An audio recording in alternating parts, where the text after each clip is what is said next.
이사야 24장에서 27장 말씀은 유다를 비롯한 열방의 멸망을 예언하고 있는 말씀입니다. 이 묵시는 역사적으로 남유다 예루살렘이 멸망되는 것으로 성취됩니다. 바벨론의 느부갓네살 왕에 의해서 예루살렘이 멸망할 것을 자신의 사역 말기에 이사야 선지자가 예언한 것으로 알려져 있지요.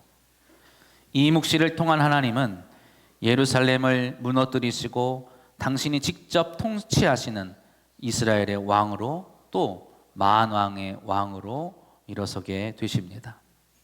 예루살렘의 멸망을 통해 하나님의 나라가 회복되는, 사람의 힘으로는 할 수 없는, 사람의 이성으로는 이해할 수 없는 놀라운 일을 이루시겠다고 말씀하십니다.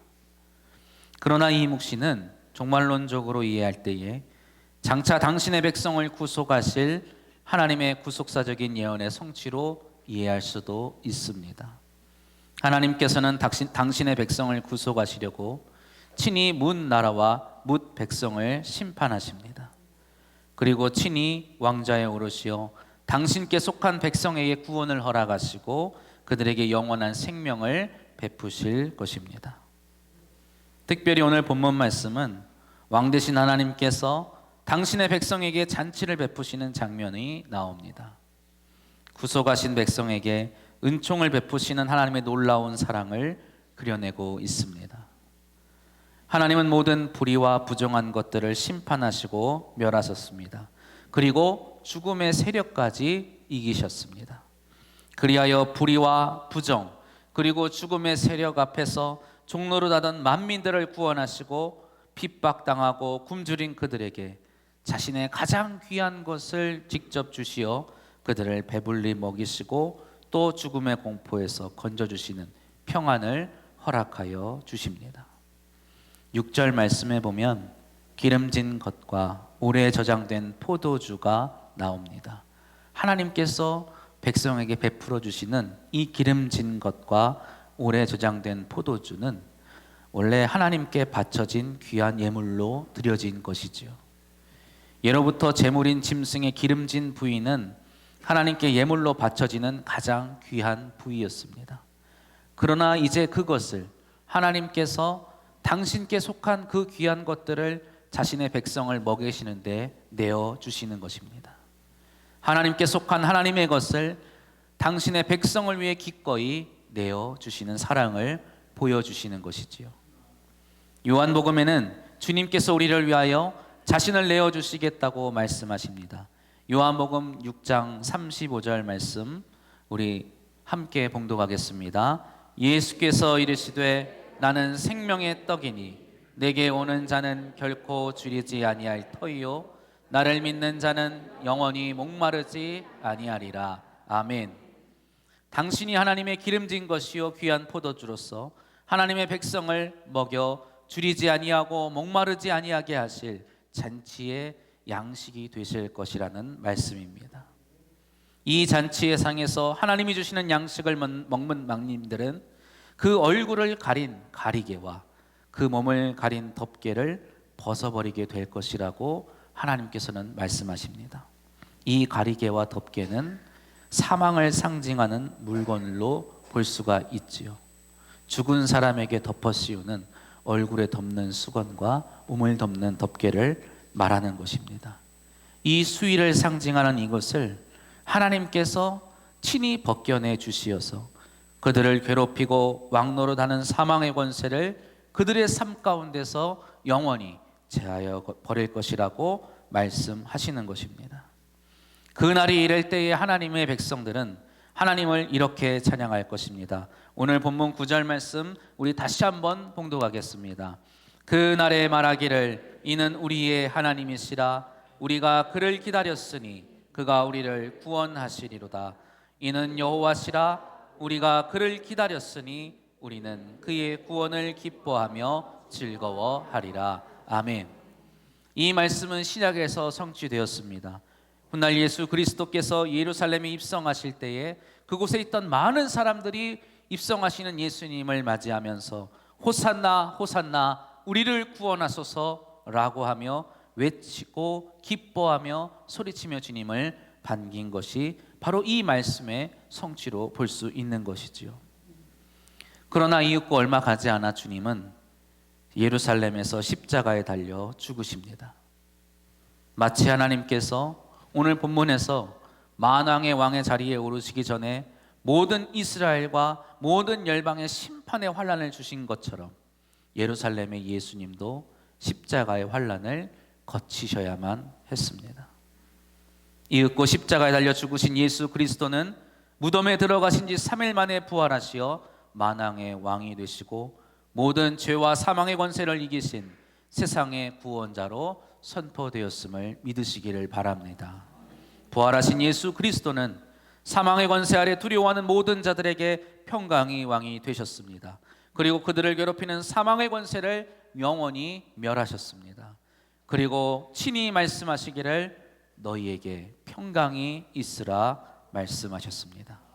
사랑하는 성도 여러분의 삶 가운데 그리고 가정 가운데 주님이 주시는 평강이 있으시기를 축복합니다. 그리스도께서는 십자가 위에 이처럼 우리의 구원을 위하여 자신을 내어 주셨습니다. 이것은 마치 하나님께서 당신의 가장 귀한 것을 자신의 백성에게 잔치로 배설하여 주시는 것과 같습니다. 독생하신 아들을 우리에게 내어 주시어 그의 몸과 또 그의 피가 우리의 생명 양식이 되게 해 주신 것입니다. 그렇게 그리스도의 희생과 그리스도의 생명 나눔으로 우리는 영원한 사망의 권세에서 자유함을 얻어 이제 하나님의 은혜의 생명 안에 거하게 되었음을 기억하시기를 바랍니다. 이후 그리스도께서 부활하신 후 승천하신 뒤에도 이 땅에 남아있는 성도들의 영적 양식을 위해서 말씀과 성례전이라는 것을 통해서 우리에게 은총을 베풀어 주십니다. 성도는 말씀을 통하여 그리스도께서 십자가를 통하여 우리에게 행하신 일이 무엇인지를 깨닫게 됩니다. 그리고 성찬을 통하여 그리스도께서 우리에게 주신 은총을 우리의 삶 속에서 성도의 삶 속에서 경험하고 확신하게 되는 것이지요. 이렇듯 성찬은 그리스도와 성도가 연합하는 놀라운 신비가 일어나는 예식입니다. 성찬에서 일어나는 신비는 우리의 이성으로는 온전히 이해할 수 없는 신비로운 것이지만 우리의 삶 속에서 실제로 일어나는 경험할 수 있는 그리스도의 은총이라고 할 수 있습니다. 종교개혁자인 칼뱅은 성찬 안에서 그리스도와 성도 사이에 놀라운 교환이 이루어진다고 말합니다. 그가 말합니다. 이것은 그가 그의 무한하신 선함으로 말미암아 우리와 더불어 하고자 하시는 놀라운 교환입니다. 즉 그가 우리의 빈곤함을 받아들임으로써 우리에게 그의 부요함을 주시고 우리의 나약함을 자신의 것으로 간직하심으로써 그의 능력에 의해 우리를 강건케 하시고 우리의 죽을 운명을 가지심으로써 그의 불멸을 우리의 것으로 만들어 주시며 우리를 누르고 있는 우리 죄악의 짐을 짊어지심으로써 우리로 의롭게 되기 위하여 자신의 의를 우리에게 주셨으며 땅에 내려오심으로써 하늘로 가는 길을 만드시고 스스로 인자가 되심으로써 우리를 하나님의 자녀가 되게 하셨습니다. 아멘. 이러한 관점에서 우리는 고린도전서에 기록되어 있는 성찬 제정의 말씀을 올바로 이해할 수 있습니다. 고린도전서 11장 27절로 29절 말씀 우리 함께 봉독해 보겠습니다. 그러므로 누구든지 주의 떡이나 잔을 합당하지 않게 먹고 마시는 자는 주의 몸과 피에 대하여 죄를 짓는 것이니라. 사람이 자기를 살피고 그 후에야 이 떡을 먹고 이 잔을 마실지니 주의 몸을 분별하지 못하고 먹고 마시는 자는 자기의 죄를 먹고 마시는 것이니라. 아멘. 어떤 분들은 이 말씀을 가지고 허물이나 혹 죄가 있는 사람은 성찬에 참여할 수 없다고 생각하시는 분들이 있습니다. 그래서 지난 한 주간 혹은 지난 또 며칠 동안 나 자신을 되돌아볼 때에 하나님 앞에서 부끄러운 행실을 가졌다고 여겨지면 성찬에 참여할 수 없다고 하면서 성찬을 거부하시기도 하죠. 그러나 이 말씀은 그러한 의미가 전혀 아닙니다. 그렇게 될 수도 없는 말씀이지요. 28절에 자기를 살핀다는 말씀은 자신의 행실을 깨끗하게 유지해야 한다는 말씀이 아닙니다. 자신이 어떠한 사람인지 올바로 깨달아야 한다는 말씀이지요. 더 나아가서 자신을 올바로 고백할 수 있어야 한다는 말입니다. 우리 자신은 어떠한 사람들입니까? 이 자리에 있는 어느 누구도 하나님 앞에서 의롭다 자신할 수 있는 자가 있겠습니까? 어느 누구도 하나님 앞에서 부끄럽지 않다고 말할 수 있는 자가 있겠습니까? 없지요. 이 자리에 있는 저도 그렇게 자신할 수 없습니다. 우리는 하나님 앞에서 모두 죄인이었던 자들이고 지금 이 순간에도 하나님께 의로우심을 얻은 사람들이지만 허물투성이인 사람들입니다.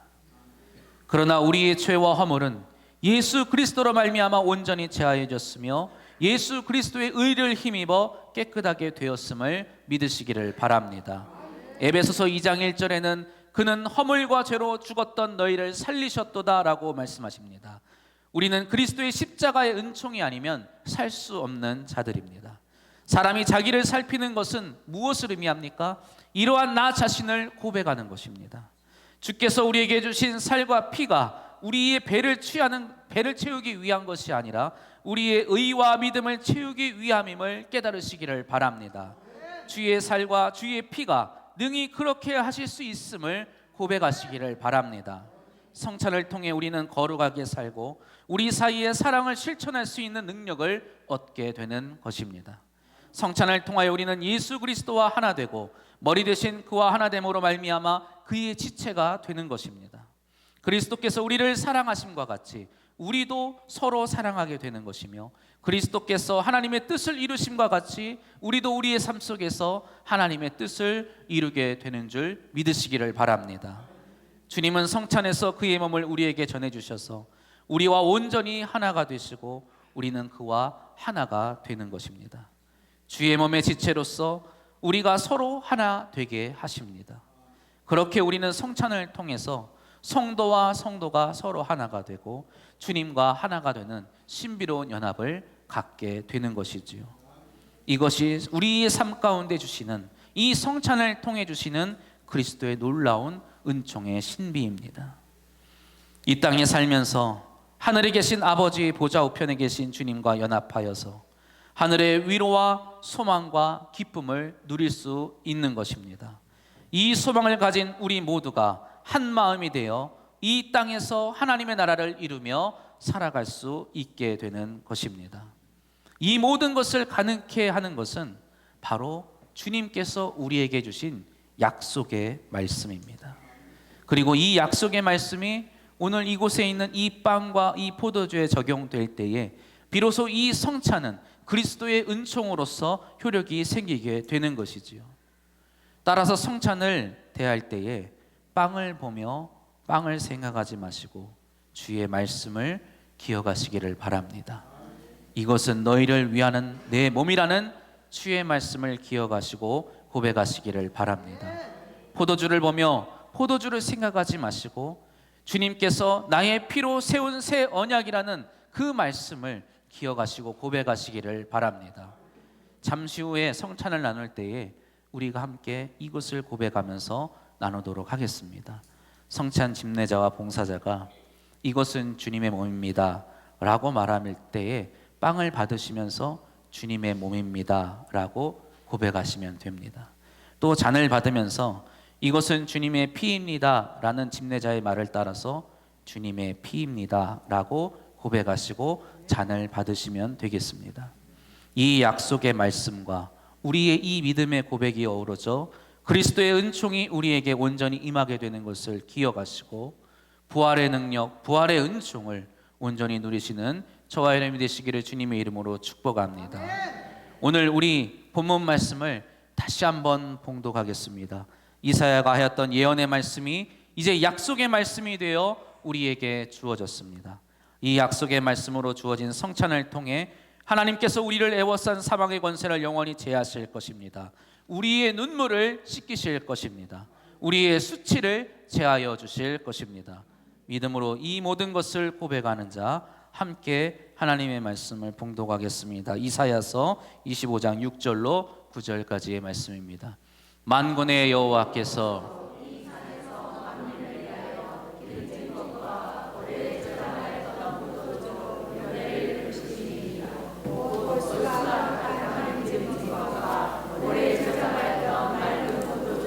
앞에